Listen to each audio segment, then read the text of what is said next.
Avant-première, tournage, critique, coup de projecteur. Nous gérons l'entracte pour vous. Retrouvez toute l'actualité du 7e art africain. Ciné Africa, le cinéma s'invite chez vous et c'est seulement sur Africa FM.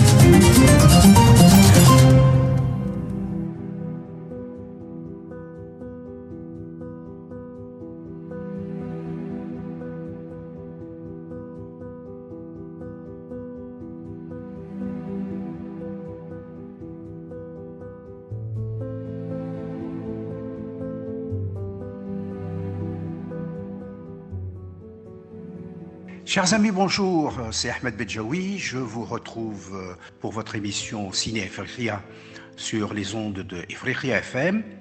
Et nous allons continuer à parler du cinéma sud-africain. Nous avions raconté dans les précédentes émissions l'historique du cinéma sud-africain avant la fin de l'apartheid et pendant l'apartheid, bien sûr, ce qui était très différent. Les gens qui ont tourné en Afrique du Sud, qui ont fait des blockbusters, des acteurs qui ont tourné avant la fin de l'apartheid, et puis les premiers pionniers du cinéma sud-africain libre, et même pendant la lutte, il y a eu des gens comme Lionel Ngakane, qui était un des membres de l'African National Congress, l'ANC, le mouvement de libération de l'Afrique du Sud, et qui a réalisé des films, des courts-métrages de propagande pour lutter contre l'apartheid.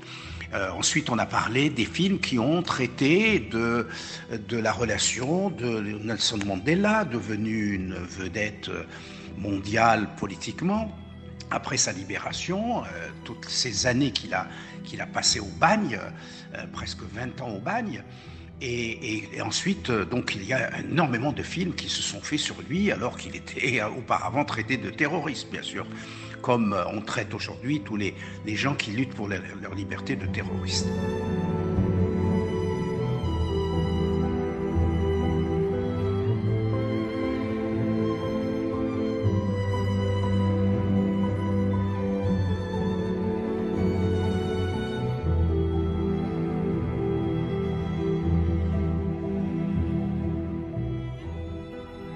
Alors, on a parlé de Mandela's Gun, qui est un film très intéressant, qui lance des pistes au sujet du rapport de Mandela avec certains pays africains et son arrivée au pouvoir, son séjour en prison. Et puis on a parlé également d'un autre film qui s'appelle Goodbye Bafana. Bafana, c'était bien sûr le surnom de Mandela.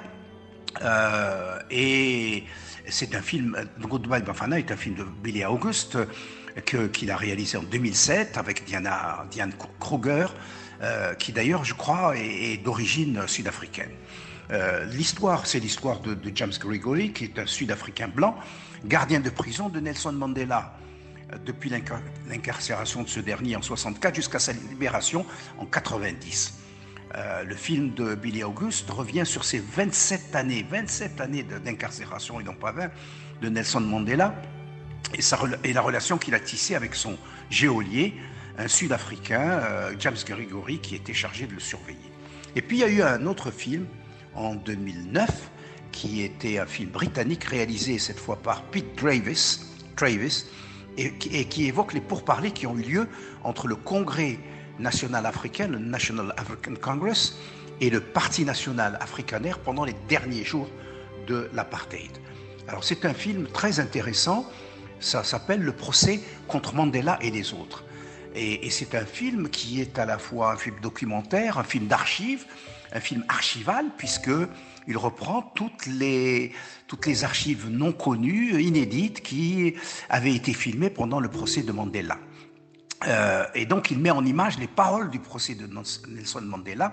Il n'y a pas d'image, mais il y a surtout des enregistrements sonores, avant qu'elles ne soient perdues dans les archives, et puis retrouvées par la suite. Le procès contre Mandela et les autres, qui est sorti récemment en Europe, est un documentaire à 3 niveaux.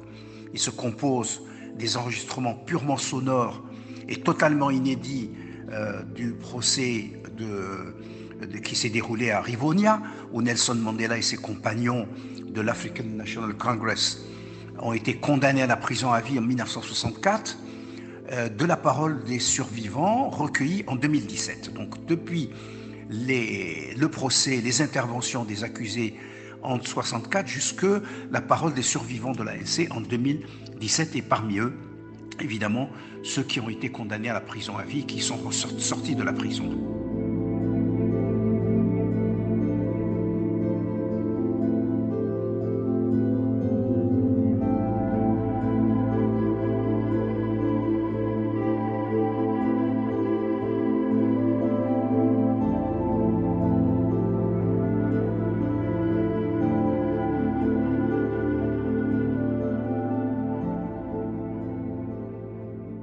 Et puis, il y a des séquences animées pour illustrer et dramatiser les archives sonores.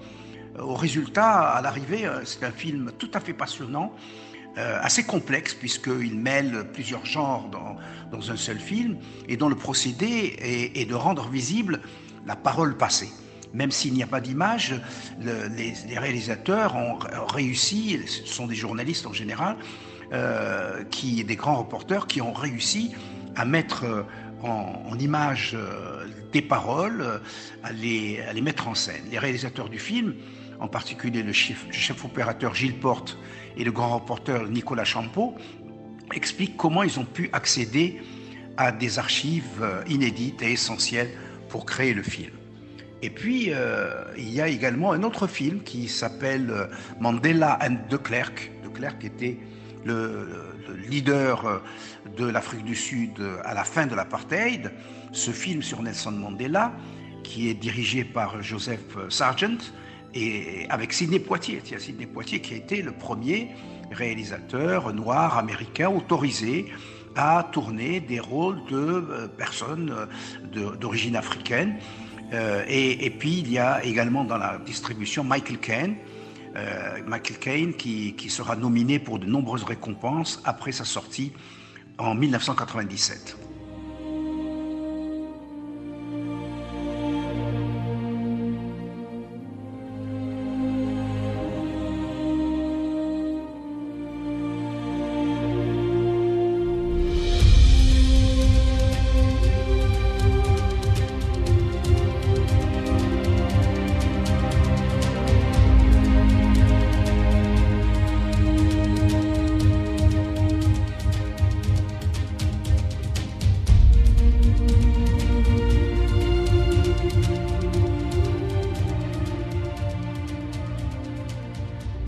Le long métrage retrace la vie de Mandela depuis sa détention à vie sur l'île de Robben Island jusqu'à l'annonce de sa libération par Frédéric Willem de Klerk en 1990.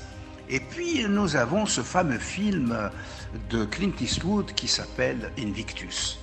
Invictus, c'est un film américano-sud-africain réalisé par Clint Eastwood en 2009 plutôt.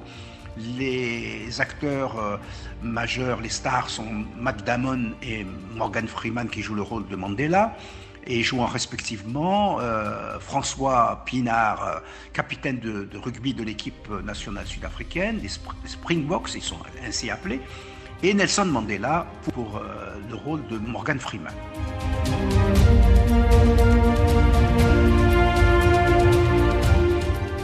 Bien sûr, Clint Eastwood crée un espèce de pacte de réconciliation, disons, entre les Blancs et les Noirs à travers le rugby, qui est le premier sport, le sport populaire par excellence en Afrique du Sud.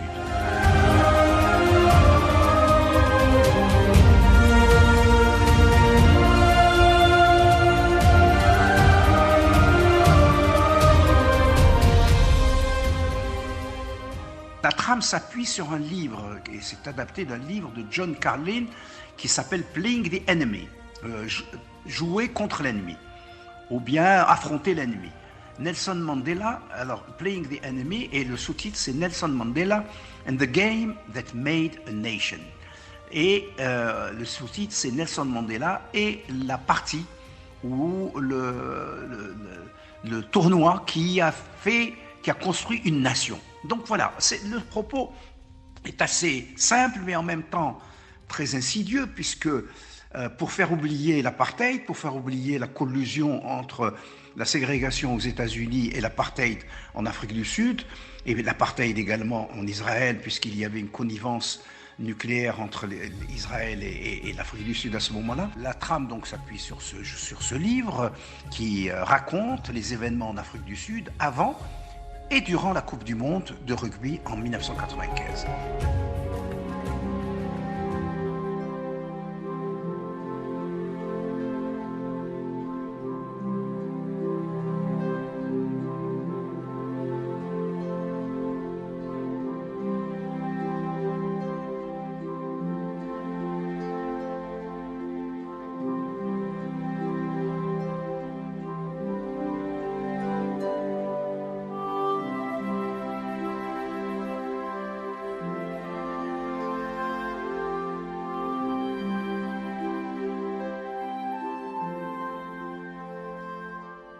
Le titre Invictus signifie en latin invaincu ou quelqu'un dont on ne peut pas triompher. C'est également et avant tout le titre d'un poème mentionné dans le film, composé par William Ernest Henley, qui est décédé en 1903. Le film a reçu de très nombreuses critiques élogieuses. Ce fut un énorme succès à cette époque-là, et il a contribué à faire de ce nouveau président Nelson Mandela, une icône internationale. Il a été nommé 2 fois aux Oscars, Freeman pour celui du meilleur acteur et Damon pour celui du meilleur rôle masculin.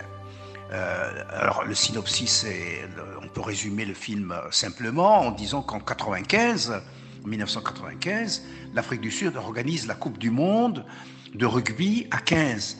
Nelson Mandela commence son mandat en tant que président du pays à ce moment-là. En 1994, moins d'une année avant, contre l'opinion de ses partisans, il sent dans l'événement sportif la possibilité de créer un sentiment d'union nationale, une espèce de concorde civile, en utilisant les Springboks et en se mettant derrière, en mettant cet événement comme un événement symbole durant plusieurs décennies des Blancs d'Afrique du Sud et de leur domination et de l'apartheid. One team, one country, une équipe, un pays, c'était le slogan auparavant. Un sport peut-il influencer l'état d'esprit des hommes? C'est le pari politique et humain que Nelson Mandela a lancé.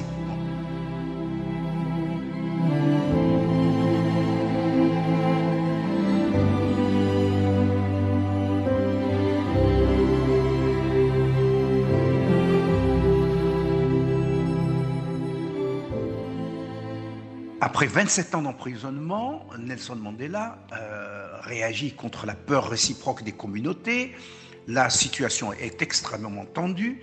Il y a non pas des procès, mais des mises en accusation et des demandes de repentance publiques pour libérer la parole.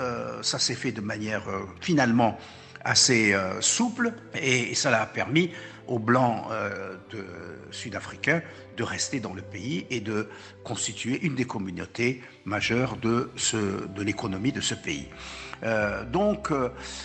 Après 27 ans, il utilise le rugby pour vaincre la peur et la méfiance réciproque des communautés d'Afrique du Sud, ce qui évidemment a provoqué un climat de tension qui ne s'est jamais démenti.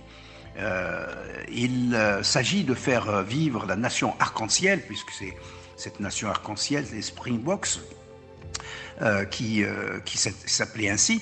Mandela, qui est connu pour être un pacifiste notoire, tente de changer les choses, les mentalités. Il faut savoir se changer soi-même pour tenter de changer le reste, ce que cherche à dépeindre le film en mettant en avant la lutte nécessaire pour le pardon. Donc il s'agit de déclarer ses responsabilités pour obtenir le pardon. Un président et un capitaine d'équipe. François Pienaar, qui est issu de la communauté blanche, et le président Mandela vont faire équipe. un capitaine d'équipe et un président. Ils sont issus donc de deux communautés qui, évidemment, auparavant se haïssaient, mais qui vont se réunir pour être de leaders pour une seule cause. Deux leaders pour une seule cause, l'union.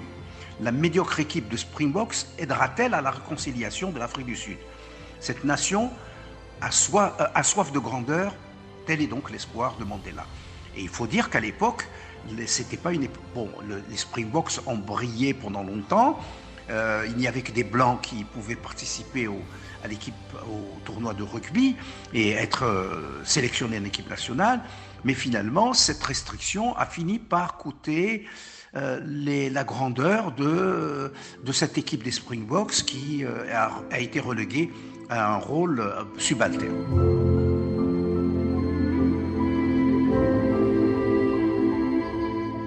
Mandela transmet au capitaine des Springboks le poème justement Invictus de William Ernest Henley, dont nous avons parlé plus haut, où il est dit notamment « I am the master of my fate, I am the captain of my soul ». Je suis le maître de mon destin et je suis le capitaine de mon âme. Donc, le 11 février 90, Nelson Mandela est libéré de la prison Victor Verster. Après avoir passé 27 ans de détention, 4 ans plus tard, Mandela est élu premier président noir d'Afrique du Sud. Sa présidence est confrontée à d'énormes défis dans l'ère post-apartheid, y compris la pauvreté endémique et la criminalité. Et Mandela est particulièrement préoccupé par les divisions raciales, les haines raciales, je dirais même, entre les Sud-Africains noirs et blancs. Toutes ces situations, ces bombes à retardement, je dirais, pouvaient facilement conduire à la violence et à la déflagration et au démantèlement de ce pays. Or, Mandela a été assez habile pour éviter tout cela. La mauvaise volonté que les deux groupes ont l'un vers l'autre se voit même dans sa propre garde de sécurité, où les relations entre les officiers blancs établis qui étaient censés le protéger et qui avaient protégé les prédécesseurs de Mandela, et puis les soldats noirs de l'ANC, ces relations sont glaciales et marquées par une méfiance mutuelle.